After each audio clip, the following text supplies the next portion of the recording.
कांधे पे सूरज टिका के चला तू,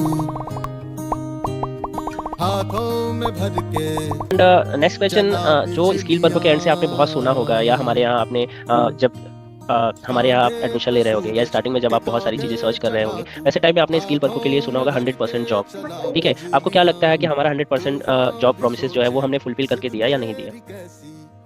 सो स्टार्टिंग में जब मैंने देखा कि 100% जॉब प्लेसमेंट, तो कहीं ना कहीं मुझे ये था कि डाउट था कि 100% कैसे हो सकता है। तो it somehow it was like not possible. But जब ज्वाइन करने के बाद उनके प्रोसीजर्स जो भी थे, पहले पढ़ो, फिर टेस्ट दो, फिर मॉक इंटरव्यूज दो, और पीछे से मॉक इंटरव्यूज भी होते हैं, तो काफी हेल्पफुल होते हैं। तो डेफिनेटली हर कोई अटेंड करे इस चीज को।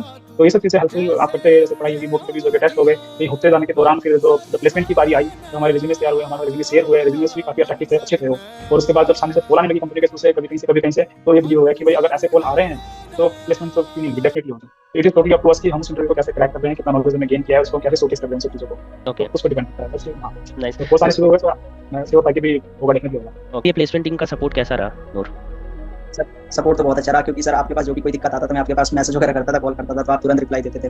तो ओके, इसमें कोई दिक्कत नहीं आई। तो स्टार्टिंग में अगर आपको 2-3 कंपनियों में आप रिजेक्ट हुए होंगे, या कंप्लीटली आपका सेकंड राउंड नहीं हुआ होगा, तो ऐसे टाइम पे आप शायद से डीमोटिवेट भी हुए होंगे। तो अगर ऐसा किसी स्टूडेंट के साथ होता है तो उसको क्या सजेस्ट करना चाहोगे?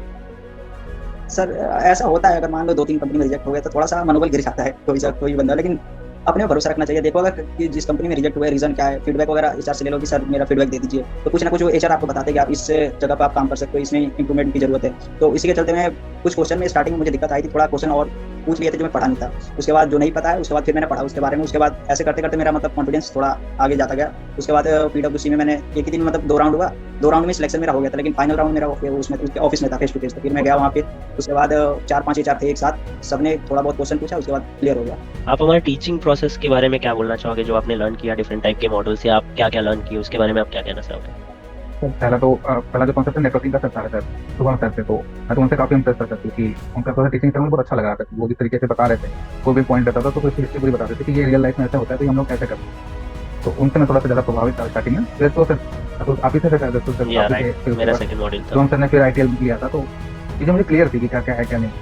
तो आपका टीचिंग या हाँ राइट मोहम्मद साहब, हाँ मोहम्मद साहब सर थे। उन्होंने जो एक इंटरव्यू का सेशन लिया था, उसमें उन्होंने कुछ चीज़ें बताई थी जो 2 में ऐसा रिलेशनशिप और अच्छा रिलेशनशिप था, तो वो सर मेरे इंटरव्यू में आता होगा। सबसे अच्छी बात सतनाम आपके जॉब के लिए ये है कि आपको आपका जॉब होम लोकेशन के लिए मिला है। इस पे आपका क्या एक्सपीरियंस है और कैसे आपने एचआर को कन्विंस करा इसके लिए?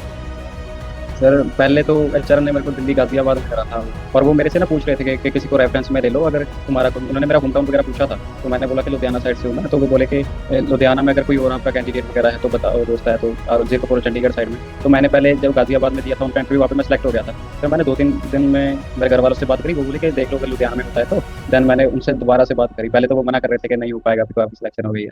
तो मैं उनको बेसिकली, मुझे लग रहा है कि उनको मेरी बातें समझ नहीं आ रही थी, तो कभी वो अपने कलीग से बात करवाती थी, कभी किसी से करवाती थी।